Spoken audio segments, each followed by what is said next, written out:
आज मुसलमान परेशान है कि आखिर वो भी तो मौलाना है, वो भी तो आलिम है, वो भी तो कुरान हदीस जानते हैं, वो गलत कैसे बोलेंगे।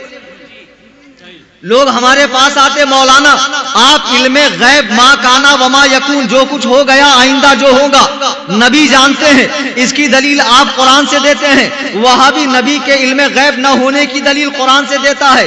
कुरान एक, हदीस एक, अल्लाह एक, रसूल एक, फिर झगड़ा क्यों है? झगड़ा है कि नहीं? कितना बड़ा झगड़ा, 72 फिरते हैं, एक दूसरे की सूरत देखना पसंद नहीं करते, सलाम दुआ पसंद नहीं करते, रिश्तेदारी पसंद नहीं करते। आखिर जब सब एक है तो झगड़ा क्यों? वो भी तो मौलाना है। आप मिलादुन नबी की दलील कुरान हदीस से देते हैं, वो भी कुरान हदीस से दलील देते हैं कि मिलाद नहीं करना चाहिए। आप नबी के नूर होने की दलील कुरान से देते हैं, वो नबी के महज बशर होने की दलील कुरान से देते हैं। अगर कुरान एक है तो कुरान में 2 बातें क्यों लिखी है? अगर हदीस एक है तो हदीस में 2 तरह की बातें क्यों लिखी है? लोग परेशान है। मैं आपको बता दूं कि ये बात सही है, अल्लाह एक, रसूल एक, कुरान एक, हदीस एक, सहाबा एक, हत्ता के तबलीग जमात, देवबंदी जमात के और हमारे इमाम आजम अबू हनीफा एक। फिर झगड़ा क्यों? झगड़ा इसलिए है कि कुरान अगर से एक है लेकिन कुरान को पढ़ने वालों की तबीयतें मुख्तलिफ है। कुछ लोग कुरान को अपना मतलब हासिल करने के लिए पढ़ते हैं, अपना मतलब हासिल करने के लिए पढ़ते हैं, ऐसे लोग गुमराह होते हैं। अब मिसाल यूं समझो, आप, मैं बेंगलोर में तकरीर करने गया, जनाब असद इकबाल साहब जाते हैं, वो जानते हैं कितने वेल एजुकेटेड लोग हैं बेंगलोर में।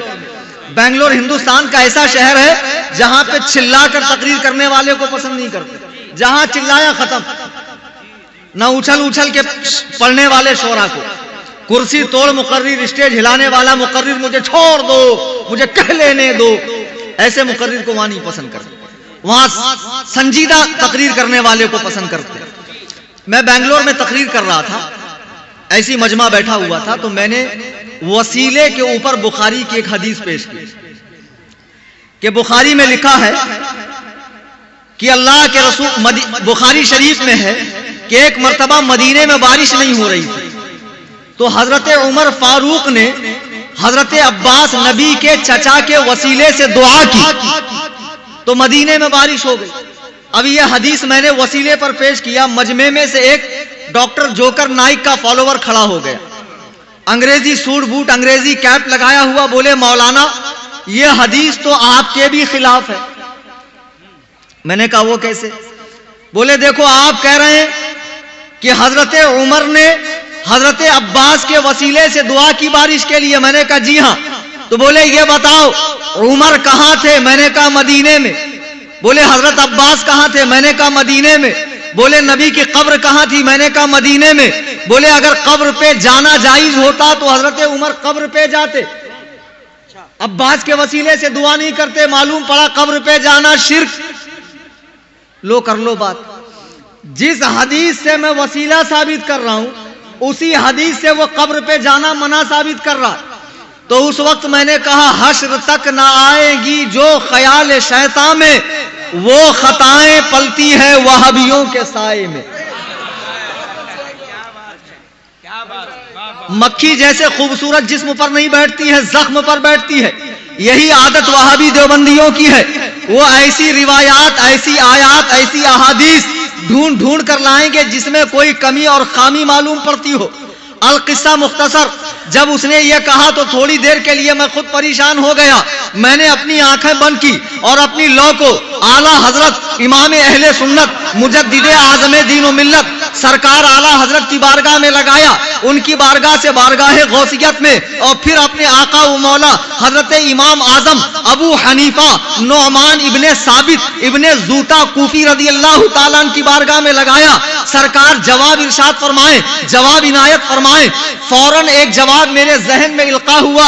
मैंने कहा लल्ला तू इस हदीस से कब्र पे जाना मना साबित समझ रहा है, हालांकि यह मतलब नहीं है। सुन, हजरत उमर फारूक ने हजरत अब्बास का वसीला इसलिए लिया ताकि लोगों को मालूम पड़ जाए दुआ सिर्फ नबी के वसीले से ही नहीं होती है बल्कि औलिया के वसीले से भी दुआ होती है।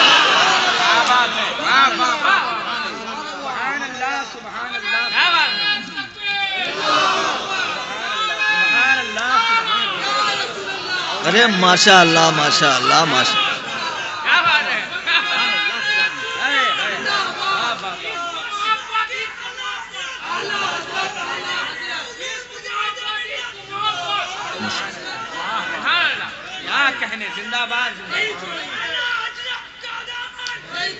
एक्चुअल भाई साहब नारे कम लगाओ यार, तकरीर सुन लो मेरे भाई, मेरे पे एहसान कर दो, तकरीर सुन लो। देखो नारे आप जज्बात में लगाते हैं, बात सही है, लेकिन वक्त कम है, शोरा का एक और राउंड बाकी है, दूसरे खतीब साहब को बोलना, चंद जरूरी बातें अर्ज कर दूं। सैयद साहब ने नवाजा, इनकी करम फरमाई। कुरान एक, हदीस एक, अल्लाह एक, रसूल एक, झगड़ा क्यों है? समझने का, बात एक ही होती है, लेकिन जब लोग अपने अपनी तबीयतों से समझते हैं तो झगड़ा होता है। उसको यूं समझें, एक नवाब साहब थे, तो नवाब साहब तो आप जानते हैं कितने बुकरात होते हैं, उनके मिजाज में कितनी बुकराती और नजाकत होती है। तो नवाब साहब के घर के बाहर एक बोर्ड लगा था, बोर्ड पे लिखा था ठहरो मत अंदर आओ। पढ़े लिखे लोगों के लिए बोर्ड था, अनपढ़ लोगों के लिए वॉचमैन था। जब कोई पढ़ा लिखा मौलाना इलियास फैजी जैसा, सैयद साहब किबला जैसा, नदीम फैजी जैसा आता, पढ़ता, ठहर जाता, और जब कोई अनपढ़ आता तो वॉचमैन अंदर जाता, नवाब साहब की इजाजत लेता। जब नवाब साहब बुलाते तो इसे अंदर बुलाया जाता। अब एक दिन एक बहुत बड़े अल्लामा, फहामा, उसामा, उबामा, पजामा डायरेक्ट दारुल उलूम देवबंद से तशरीफ लाए। वो फजूल से फाजिल थे, तशरीफ लाए, इतना बड़ा जुब्बा कुब्बा के पीछे 4 लोग पकड़े हुए थे। जब उन्होंने बोर्ड पढ़ा तो डायरेक्ट अंदर हो गए। वॉचमैन दौड़ा दौड़ा गया, कहा हुजूर आप तो शकलन बहुत बड़े आलिम मालूम पड़ते हैं, फिर आपने ये बोर्ड पढ़ा नहीं? तो आलिम साहब फरमाते हैं बोर्ड पढ़ा इसीलिए तो डायरेक्ट जा रहा हूं। तो वॉचमैन ने कहा हजरत बोर्ड पढ़ने के बाद तो आपको रुकना चाहिए। तो आलिम साहब फरमाते हैं अरे कमबख्त, बोर्ड पे लिखा है ठहरो मत अंदर आओ। सब क्या पढ़ते थे? ठहरो मत अंदर आओ। ठहरो पर वक्फ कर देते थे, लेकिन इन्होंने पढ़ लिया, ज्यादा बुकरात थे, ठहरो मत अंदर आओ। बात एक ही है, लेकिन पढ़ने वाले अलग अलग है। झगड़ा होगा कि नहीं होगा?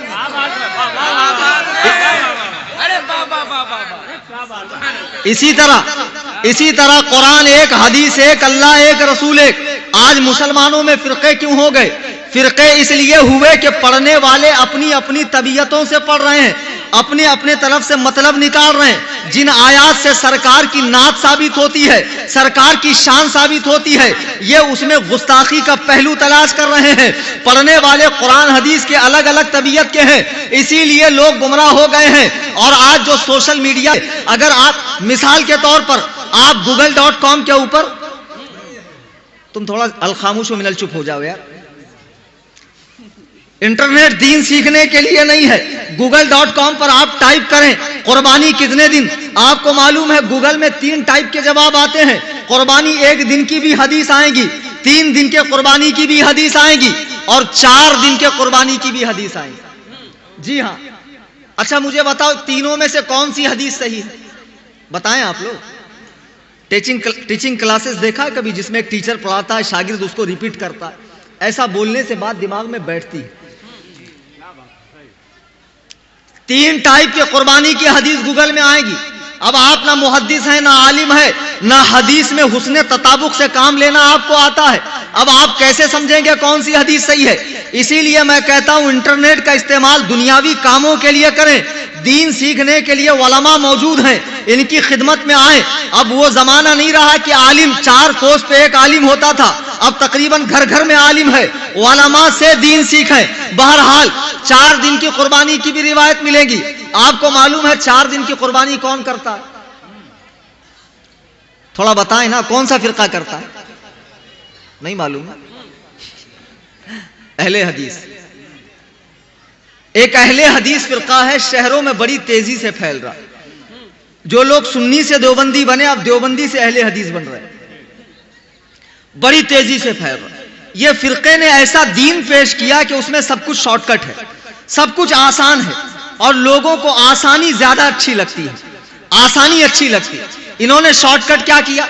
बगैर टोपी के नमाज हो जाती है, दुआ मांगना जरूरी नहीं है, सुन्नत पढ़ना जरूरी नहीं है, टांगे इतनी फैला देंगे कि बीच में से गधा निकल जाए, हाथ ऐसे बांधेंगे, मस्जिद में आएंगे। देखा कभी आपने ऐसे नमाज पढ़ते लोगों को?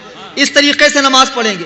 आपको कोई हवलदार बुलाए इधर आओ, आप आस्तीन चढ़ा लें, बटन खोल लें, टांगे फैला लें, तो वो क्या करेगा? आपके गोश्त वाले हिस्से पे 2 डंडा मारेगा। कमबख्त ऐसे खड़ा है। जब एक मामूली हवलदार आपकी यह हालत बर्दाश्त नहीं कर सकता, तो अल्लाह की बारगाह में इस तरह आना, क्या अल्लाह ताला को यह बात पसंद है? बहरहाल अहले हदीस फिरका आसानी पैदा कर रहा है, छूट पैदा कर रहा है। आपको मालूम है 3 तलाक अगर किसी ने एक नशिस्त में अपनी बीवी को दिया तो बीवी निकाह में बाकी रहेगी? नहीं रहेंगे। आप गए मौलाना इलियास फैजी से मसला पूछा, मौलाना ने कहा नहीं, कोई सूरत नहीं है, हलाला करवाना पड़ेगा, यानी दूसरे आदमी से शादी करवाना पड़ेगी। आपका नफ्स खबीस है, दीन आपको पसंद नहीं है। आप चले गए किसी अहले हदीस मौलवी के पास, उनके नजदीक 3 तलाक एक होती है। 3 तलाक देने के बाद बीवी हराम हो गई, लेकिन वो लोग 3 तलाक को एक बताते हैं। अब तक तो गैर मुकल्लिद ऐसा कह रहे थे, अब मोदी भी गैर मुकल्लिद हो गया, वो भी कह रहा है कि 3 तलाक एक है। अच्छा, जो 3 तलाक को एक कहते हैं, आप जरा उनके पिछवाड़े में 3 डंडा मारो, फिर वो कहेगा 3 डंडा क्यों मारा? तो कहना नहीं, 1 मारा, क्योंकि आपके नजदीक 3 एक होता है। आपके नजदीक 3 एक होता है। आसानी, टोपी पहनना जरूरी नहीं, सुन्नत पढ़ना जरूरी नहीं, ये जरूरी नहीं, वो जरूरी नहीं। इन्होंने और एक काम किया, तरावी आप लोग कितना पढ़ते हैं? अहले हदीसों ने कितना किया? हाफ किया। इनके बड़े भाई शियों ने साफ किया, शिया तरावी नहीं पढ़ते। इन्होंने तरावी को हाफ किया। लोग आसानी देखकर भाग रहे हैं और उस पर वो हदीस भी दिखाते हैं। कुर्बानी आप लोग 3 दिन करते हैं, वो लोग कितने दिन करते हैं? 4 दिन। अच्छा, हाँ बता रहा हूं, कुर्बानी हम लोग बड़े जानवर में 7 हिस्से और बकरा बकरी में 1 हिस्सा। आपको मालूम है अहले हदीस के नजदीक पूरे घर की तरफ से अगर एक मुर्गी भी काटी तो कुर्बानी हो गई। मुर्गी तक भी ठीक था, पूरे घर की तरफ से अगर एक अंडा भी ज़िबा किया गया तो काफी है। अब इनसे पूछो कि बकरा ज़बा करते वक्त उसका मुंह किबले की तरफ करते हैं, अंडे का मुंह कहां करें? बकरे के गोश्त में 3 हिस्से करते हैं, अंडे में कितने हिस्से करें? आसानी, छूट। ठंडी का जमाना, आप मस्जिद में आए, आपके पिछले मकाम से कुछ आवाज आई, हवा निकल गई, आप सैयद अब्दुल वसी साहब के पास आए, सैयद साहब क्या करूं? सैयद साहब ने कहा वजू करनी पड़ेगी, वजू टूट गया। लेकिन अहले हदीस के नजदीक जब तक बम की तरह ना फूटे वजू नहीं टूटता। जब तक बम की तरह ना फूटे वजू नहीं टूटता। इतना मजबूत वजू करते हैं ये लोग। इस तरह आसानी आसानी, छूट। अब लोग छूट देख देख कर भाग रहे हैं। और उन्होंने क्या किया? लोगों के हाथ में कुरान हदीस दिया, कुरान हदीस पढ़ो, दीन पर अमल करो। वलक़द यस्सरनल कुरान लिज़्ज़िक्रि फ़हल मिन मुद्दकिर। अल्लाह ने कुरान को आसान किया। अबे गदहुल लज़ी बेदाल के बूदम चुकद घामड़ अखबसुन्नास नुत्फ़े नातक़ीक़ यतीमुल अक़्ल खारिजुल बशर वल आदमिया वल इंसानिया वल हैवानिया। अल्लाह ने कुरान को आसान किया तो क्या रिक्शा चलाने वाले के लिए, भजिया तलने वाले के लिए, बाल काटने वाले के लिए आसान किया या वलमा के लिए आसान किया? आज जाहिलों के हाथ में कुरान हदीस दिया जा रहा, साहब पढ़ो, दीन पर अमल करो। और कॉलेज के लौंडे जिनका काम कॉलेज में पढ़ना है, लेकिन नहीं साहब, वो बुखारी शरीफ पढ़ रहे हैं। मुझे एक बात बताओ, आपकी चप्पल टूट जाए तो चप्पल लेकर आप क्लिनिक में जाते हैं ना डॉक्टर साहब के पास, हुजूर मेरी चप्पल सिल दीजिए, ऐसी करते हैं ना आप। आपको घर बनाना हो तो किसी सुनार के पास जाओ, हुजूर जरा स्टेटमेंट निकाल दो, कितना mm सलिया लगेगा, कितनी रेती लगेगी, कितना सीमेंट लगेगा। आप कहेंगे मौलाना कैसी बहकी बहकी बातें कर रहे हैं। घर बनाना हो तो इंजीनियर से राब्ता करना पड़ेगा, बीमारी का मसला हो तो डॉक्टर से राब्ता करना पड़ेगा, चप्पल सिलवानी हो तो चमार से राब्ता करना पड़ेगा। हर फील्ड का एक माहिर होता है। मुझे बताओ, जब हर फील्ड का एक माहिर होता है तो कुरान हदीस का कोई माहिर नहीं होता? कुरान हदीस के भी माहिर होते हैं, वलमा माहिर होते हैं, वलमा। कुरान कहता फसअलू अहल ज़िक्र इन कुंतुम ला तालमून, इल्म वालों से पूछो अगर तुम्हें पता ना हो। लोग डायरेक्ट कुरान हदीस पढ़ रहे हैं, डायरेक्ट कुरान हदीस पढ़कर लोग गुमराह हो रहे हैं।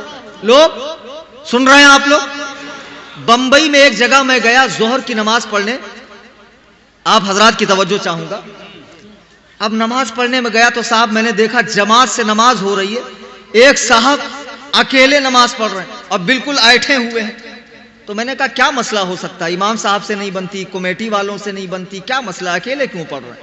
चलो नमाज के बाद इनकी खैरियत नापता हूं। नमाज के बाद उनसे मैंने पूछा कि भैया सब तो जमात से पढ़ रहे थे, आप अकेले क्यों पढ़ रहे थे? बोले मौलाना ऐसा है कि कुरान में कहीं लिखा नहीं है कि जमात से नमाज पढ़ना चाहिए। तो मैंने कहा अबे खर दिमाग, कुरान में तो है वरकऊ मार राकिईन, रुकू करने वालों के साथ रुकू करो।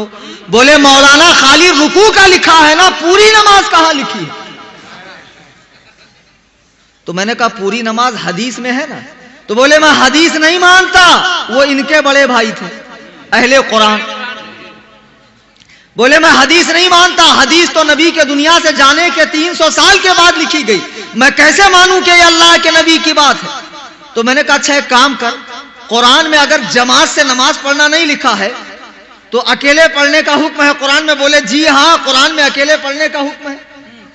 मैं तो चारों शाने चित हो गया, या अल्लाह, खुद 7-8 साल से मैं हदीस पढ़ाता हूं, शेखुल हदीस हूं, 18 साल मैंने खुद मदरसे में तालीम हासिल की, आज तक मुझे वो आयत क्यों नहीं मिली जो इन साहब को मिल गई?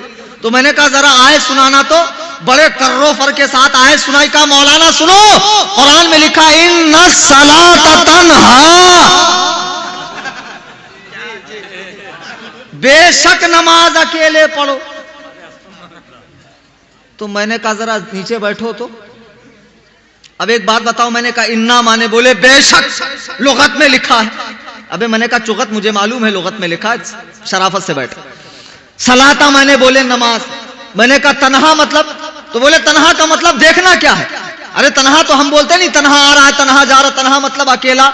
मैंने कहा अबे बैल के दिमाग के, तन्हा मतलब उर्दू में अकेला होता, अरबी में उसका मतलब अकेला थोड़ी होता।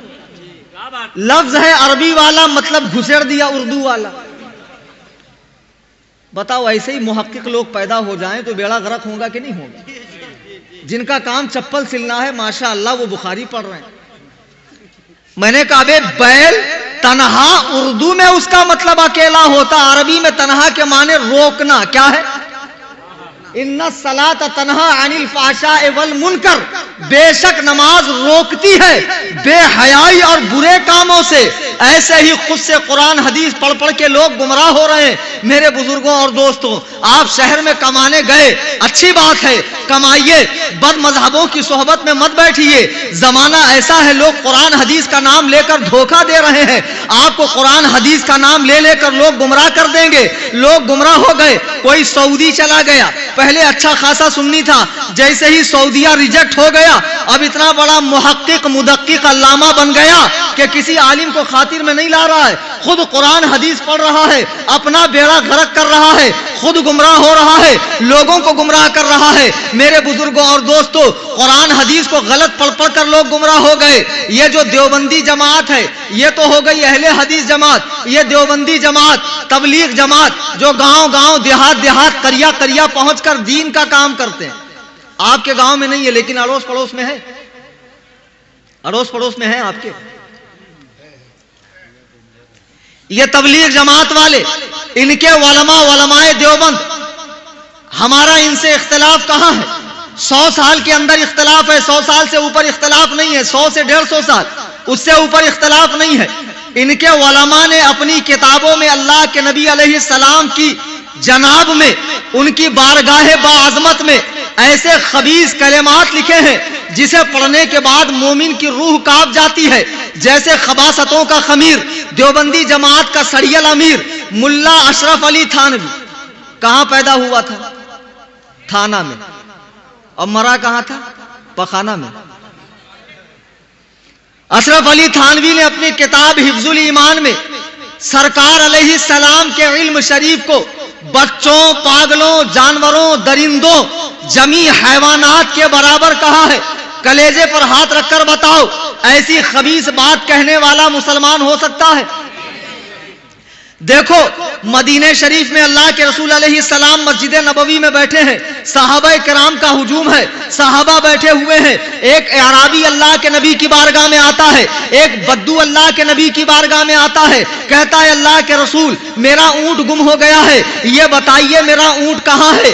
आने के बाद वो सवाल करता है। दो लोग अल्लाह के नबी की बारगाह से उठते हैं, ये दो लोग मुसलमान हैं, नबी के पीछे नमाज पढ़ते हैं, रुखे व दुहा को देखते हैं, जुल्फे वल लैल को देखते हैं, ये दोनों मुसलमान हैं। ये दोनों बाहर निकल कर कहते हैं कैसा पगला है, अगर ऊंट गुम हो गया है तो जंगल में तलाशना चाहिए, खेत खलियान में तलाशना चाहिए। अरे नबी को क्या मालूम ऊंट कहां है? इन्होंने किताब नहीं लिखी, इन्होंने मदरसा कायम नहीं किया, इन्होंने ये अकीदा कौम को नहीं दिया कि नबी से ज्यादा इल्म शैतान को है। ये नहीं कहा नबी जैसा इल्म बच्चों, पागलों, जानवरों को है। सिर्फ इतना कहा अगर ऊंट गुम हो गया तो नबी को क्या मालूम। ये कहकर ये लोग वापस आए तो बुलबुले सिदरा हजरत जिब्रील अमीन कुरान की आयत लेकर उतर रहे हैं।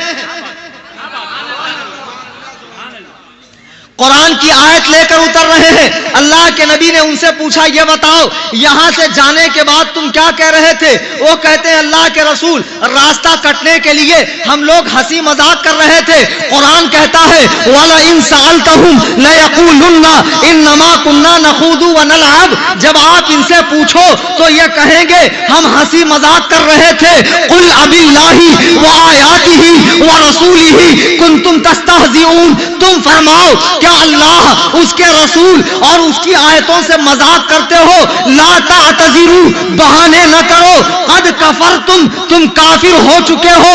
बाद ईमानिकुम, ईमान लाने के बाद। जमाने खैरुल कुरून का मुसलमान, रसूलुल्लाह का दीदार करने वाला मुसलमान अगर ये कहे ऊंट गुम हो गया तो नबी को क्या मालूम। कुरान कहता है ला तातज़िरू कद कफरतुम बाद ईमानिकुम, बहाने न बनाओ, तुम काफिर हो चुके हो ईमान लाने के बाद। 14वीं सदी में अंग्रेजों का नमक खार, नमक हलाल मुल्ला अगर ये कहे नबी जैसा इल्म बच्चों, पागलों, जानवरों को है, बताओ क्या वो मुसलमान है?